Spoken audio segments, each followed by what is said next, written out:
দেখে রাতের বিবরণ শুনে ছোটু ও চাপা আতঙ্কে জানায় যে সেও রাতে শব্দগুলো শুনেছে। নাস্তা করার সময় কলিং বেলটা বেজে ওঠে। বরাবরের মতো ছোটু উঠে দরজা খুলতে যাবে, কিন্তু সেদিন ঠিক সেই মুহূর্তে তাকে থামিয়ে দেয় শ্রেয়া এবং রঘুবীর। নিজেই এগিয়ে গিয়ে দরজা খোলে তারা। ভৈরবনাথ দাঁড়িয়ে, নিতেন বাবুরা অদূরে ডাইনিং টেবিল থেকে সবকিছু দেখছিলেন। শ্রেয়া এবং রঘুবীর গুরুদেবের জয় হোক বলে পা ছুঁয়ে ভৈরবনাথকে প্রণাম করছে দেখে নিতেন বাবুরা ভীষণ অবাক হন। আরে, ভৈরবনাথ কি কোনো ভগবান নাকি যে তাকে পা ছুঁয়ে প্রণাম করছে? একজন নিকৃষ্ট তান্ত্রিক।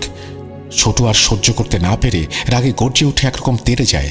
নিতেনবাবুর বারণ সত্ত্বেও ছোট গিয়ে দরজার মুখের সামনে দাঁড়িয়ে রীতিমতো বেশ কিছুটা অকথ্য ভাষায় গালিগালাজ করে ভৈরবনাথকে।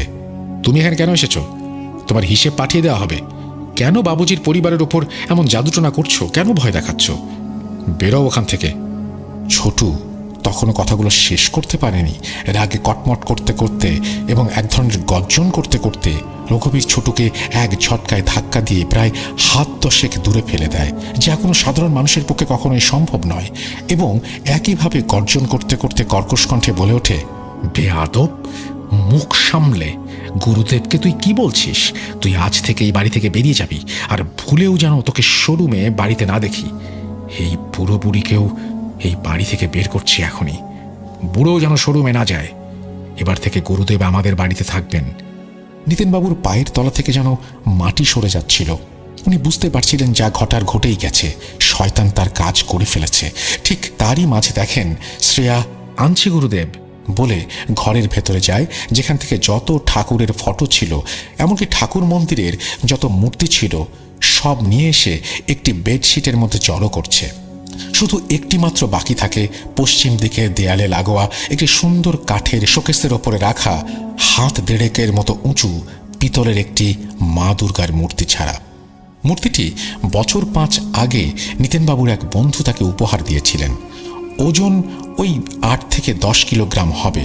নিতেনবাবুর বাড়িতে মন্দির থাকলেও অজান্তেই সেই মূর্তিটিকে শোপিসের মতো করে ড্রয়িং রুমে সাজিয়ে রাখা হয়েছিল। পুজো হতো না। বাড়িতে সবাই বালাজির ভক্ত হলেও দুর্গা মাতার মূর্তি তেমন ভক্তি হতো না। ওই এক আধবার কখনো কখনো দুর্গা কাগজ পড়া বা গায়ত্রী মন্ত্র পড়া, ওইটুকুই। যদি প্রতিদিন করতেন তাহলে হয়তো এই দুর্দশা এতদূর পর্যন্ত এগোতো না। যাই হোক, রঘুবীর মোটামুটি হৃষ্টপুষ্ট যুবক ছেলে, তার পক্ষে 8-10 কিলোগ্রাম ওজন তোলা কোনো ব্যাপারই না। কিন্তু চমৎকার ঘটনা ঘটল। রঘুবীর গিয়ে আপ্রাণ চেষ্টা করেও মূর্তিটিকে তুলতে পারল না।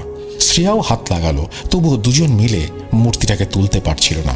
নিতেনবাবু, রমাদেবী, ছোটু এক কোনায় দাঁড়িয়ে হতবাক হয়ে বিষয়টি দেখছিলেন। এদিকে ভৈরবনাথ অদ্ভুতভাবে বাড়ির উঠোন পেরিয়ে কোনোভাবেই ড্রয়িং রুমের ভেতরে পা রাখতে পারছিলেন না। বিষয়টা ছোটু লক্ষ্য করে। উঠোনের বাইরে দাঁড়িয়েই ভৈরবনাথ কেমন একটা ইতস্তত করছিল। বেশ কিছুক্ষণ চেষ্টা করে রঘুবীর ও শ্রেয়া হাঁপিয়ে ওঠে। ভৈরবনাথের কাছে গিয়ে কিছুটা সন্ত্রস্ত কণ্ঠে বলে, গুরুদেব, আমরা তো সব কিছু সরিয়ে ফেলেছি, ওই মূর্তিটা ছাড়া। ওটাকে পরে সরিয়ে ফেলবো, আপনি আসুন এবং বিধি আরম্ভ করুন। উত্তরে ভৈরবনাথ কিছুটা সন্ত্রস্ত কণ্ঠে বলে, না না, ওই মূর্তিটা সরাতেই হবে। আগে তোমরা সব ফটো মূর্তি সরিয়ে পুটলি করে বেঁধে কোনো নর্দমায় বা ডাস্টবিনের বাইরে ফেলে আসবে, তারপর বিধি শুরু হবে। তোমরা তাড়াতাড়ি এটাকে সরাও, ততক্ষণে আমি আরও কয়েকটা জিনিস নিয়ে আসছি। এই বলে দ্রুত ওখান থেকে চলে যায়। ছোটু ভীষণ কাঁদছিল। নিতেনবাবু তাকে শান্ত করার চেষ্টা করেন। বোধ হয় এই বাড়িতে থাকা আর হবে না। এই শয়তানকে বের করার কোনো পথ তার জানা নেই। আমাদের বেরিয়ে যেতে হবে। কিন্তু ছোটুকে নিয়ে চিন্তা হয়। ঠিক সেই মুহূর্তে রমাদেবী আবারও বলেন, শোনো, আমি বলছি, একবার অন্তত সেই সাধককে ডাকি। ছেলে নাকি সাক্ষাৎ বালাজি মহারাজের অবতার। নিতেনবাবু এমনিতে চিন্তার মধ্যে ছিলেন। বিরক্ত হয়ে স্ত্রীকে বলেন, আরে হবে না তাকে দিয়ে, কেন বুঝতে চাইছো না?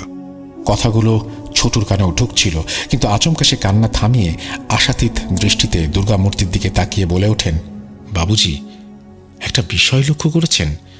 ভাইয়াজি ভাবি দুজনে মিলেও এই মূর্তিটিকে সরাতে পারেনি। কতই বা ওজন হবে? আমি তো মাঝে মাঝেই সাফাই করি। ভাইয়াজি তো আমার থেকে বেশি হৃষ্টপুষ্ট শক্তিশালী। রমাদিও বিস্মিত হয়ে ওঠেন। কেন বলুন তো? হ্যাঁ, এটা তো খেয়াল করিনি। আমিও তো মাঝে মাঝে। সবাই আচম্বিতে একে অপরের দিকে তাকাচ্ছিল।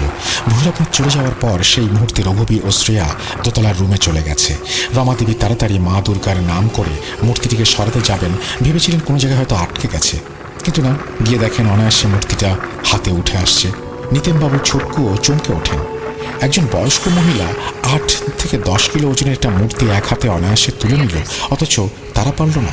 রমাদেবীর আর বুঝতে বাকি রইল না, নিশ্চয়ই মা দুর্গার কৃপা আছে তাদের ওপর, নিশ্চয়ই তিনি রক্ষা করছেন।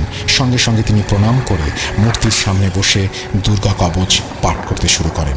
নিতেনবাবু, ছোটু তারাও করজোড় করে সামনে বসে দুর্গা কবচ পড়া শুরু করে, এবং তখনই ভীত ও সন্ত্রস্ত অবস্থায় ছটফট করতে করতে চেঁচিয়ে ওঠে রঘুবীর ও শ্রেয়া। দোতলা থেকে নেমে এসে নানা অকথা কুকথা শোনাতে থাকে, কিন্তু কোনোভাবেই তারা সেই দুর্গা কবচ পড়া বিরত রাখে না।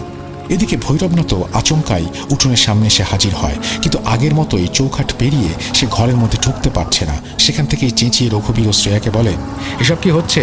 এখনো মূর্তিটিকে ওখান থেকে সরাওনি? এসব বন্ধ করো। বুড়ো বুড়ি এখানে থাকলে বিধি সম্পূর্ণ হবে না। শ্রেয়া ও রঘুবীর যাচ্ছে তাই গালাগালি করলেও ওদের কিছু করার সাহস হচ্ছিল না।